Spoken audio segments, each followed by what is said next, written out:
మన దేశం గర్వించదగ్గ మూమెంట్ చంద్రయాన్-3 సక్సెస్. ఆ హిస్టరీ క్రియేట్ చేసినప్పుడు మనందరికీ గూస్ బంప్స్ వచ్చాయి. మరి ఆ సక్సెస్ వెనుక ఉన్న అసలు కష్టాన్ని, ఆ ఎమోషనల్ జర్నీని చూపిస్తే ఎట్లా ఉంటుంది? అదే ఇప్పుడు జియో హాట్‌స్టార్‌లో స్ట్రీమింగ్ అవుతుంది. జస్ట్ 5 ఎపిసోడ్స్ మాత్రమే ఉన్నాయి. ఒక్కో ఎపిసోడ్ 30 మినిట్స్ రన్ టైం. ఓవరాల్గా సిరీస్ కంప్లీట్ చేయాలంటే 2.5 అవర్స్ టైం పడుతుంది. అడల్ట్ కంటెంట్ ఎక్కడా లేదు. ఫ్యామిలీతో కలిసి కూడా చూడొచ్చు. ఫేమస్ ప్రొడక్షన్ హౌస్ టీవీఎఫ్ మొదటిసారి సైన్స్ ఫిక్షన్ అని టచ్ చేసింది. మరి ఈ సిరీస్ రాకెట్ బాయ్స్ రేంజ్లో ఉందా, లేక ఉట్టి మెలో డ్రామానా? ఇందులో ఉన్న ప్లస్లు మైనస్లు ఏంటి? మీరు టైం స్పెండ్ చేసి చూడొచ్చా? మొత్తం చూసేద్దాం ఈ రివ్యూలో. ముందైతే ఛానల్ సబ్స్క్రైబ్ చేసుకోండి. ఇలాంటి వెబ్ సిరీస్ రివ్యూస్ మీకోసం తీసుకొస్తూనే ఉంటా. కొంచెం సపోర్ట్ ఇస్తే మా లాంటి చిన్నల్ని సపోర్ట్ చేసిన వాళ్ళు అవుతారు. మరి ఈ సిరీస్ చూశాక నాకైతే యావరేజ్ అనిపించింది భయ్య. సగం బాగుంది, సగం డిసప్పాయింట్ అనిపించింది. ఇంకా బాగా తీసుండొచ్చు అనిపించింది. ఒక ఇన్ఫర్మేషన్ పర్పస్, నాలెడ్జ్ పెంచుకోవడానికి చూడాలి కానీ మరీ అంత ఎంగేజింగ్గా పూర్తి స్థాయిలో లేదు. మళ్ళీ చెప్తున్నాను, పూర్తి స్థాయిలో ఎంగేజింగ్గా లేదు. ఓకే టైప్ అన్నట్టు అనిపించింది. సో ఈ కాన్సెప్ట్ మీద యూట్యూబ్లో కొన్ని వందల వీడియోస్ ఉన్నాయి. ఎన్నో న్యూస్ ఛానల్స్లో మనం చూసేసాం. దీనివల్ల ఆల్రెడీ ఈ విషయం తెలిసిన వాళ్ళకి మరీ అంత ఎగ్జైట్మెంట్ ఇవ్వదు. ఒక్క మాటలో చెప్పాలంటే ల్యాండింగ్ అయింది, కానీ కొంచెం ఇబ్బంది పడింది అనమాట. 2019లో చంద్రయాన్-2 ప్రయోగం చివరి నిమిషంలో ఫెయిల్ అయిపోయింది. అప్పుడు ఆ ఇస్రో సైంటిస్టులు ఎంత బాధపడ్డారు. మీడియా జనాలు చేసిన విమర్శలను తట్టుకొని, గవర్నమెంట్ బడ్జెట్ ఇష్యూస్, పొలిటికల్ ప్రెజర్స్ని తట్టుకొని తిరిగి చంద్రయాన్-3 ఎలా సక్సెస్ చేశారు అన్నది ఈ సిరీస్ యొక్క మెయిన్ పాయింట్.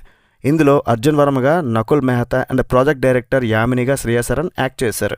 ఎమోషనల్ కనెక్ట్ అయితే బాగుంది. క్లైమాక్స్ ఎపిసోడ్లో చంద్రయాన్-3 ల్యాండ్ అయ్యే సీన్ చూసినప్పుడు భారతీయులుగా ఆ గర్వం అయితే ఫీల్ అవుతాం. అండ్ చాలా సింపుల్ నరేషన్ ఉంటుంది. సైన్స్ అంటే భయపడే వారికి కూడా అర్థమయ్యేలా టెక్నికల్ టర్మ్స్ ఎక్కువ లేకుండా చెప్పడం అయితే టీవీఎఫ్ వారి సిరీస్లో ఉండే రియలిస్టిక్ అప్రోచ్ అనమాట. ఇందులో బాగానే పర్లేదు తీసారనిపించింది. ఆఫీస్ డ్రామా, టీం మధ్య ఉండే బాండింగ్ బాగున్నాయి. మెయిన్ ప్రాబ్లం ఈ సిరీస్లో మెలో డ్రామా. ఇది సైన్స్ సిరీస్ అయినప్పటికి కూడా కొన్ని చోట్ల మరీ సినిమాటిక్గా డ్రామా ఎక్కువైపోయింది. శాస్త్రవేత్తల మధ్య గొడవలు, వ్యక్తిగత సమస్యలు మరీ ఎక్కువగా చూపించడం, అసలు సైన్స్ మిస్ అయిన ఫీలింగ్. అండ్ చాలా స్లో పేసింగ్ ఉంటుంది. 5 ఎపిసోడ్సే చాలా సీన్స్ సాగదీస్తారు బాగా. ముఖ్యంగా టెక్నికల్ వివరాలు ఆశించే వారికి కొంచెం నిరాశ తప్పదు. మనకు రిజల్ట్ ముందే తెలుసు కాబట్టి ఆ మధ్యలో జరిగే డ్రామాని ఇంకాస్త ఇంట్రెస్టింగ్గా చూపించాల్సి ఉండేది. Characters wise Shreya Saran, project director Yamini క్యారెక్టర్లో చాలా హుందాగా కనిపిస్తారు. అసలు ఒక సీరియస్ ఆఫీసర్గా ఆవిడ నటన చాలా బాగుంది.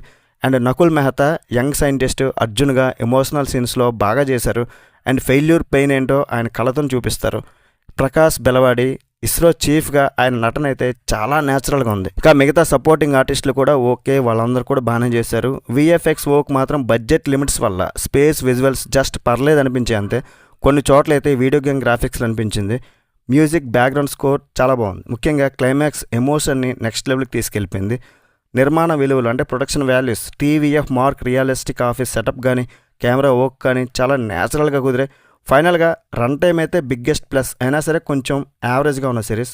చూడాలంటే ఇలాంటి టాపిక్స్ మీద ఇంట్రెస్ట్ ఉన్న వాళ్ళు ఒకసారి ట్రై చేయండి. రేటింగ్ ఎంత ఇస్తానంటే ఈ సిరీస్కి 2.75 అవుట్ ఆఫ్ 5.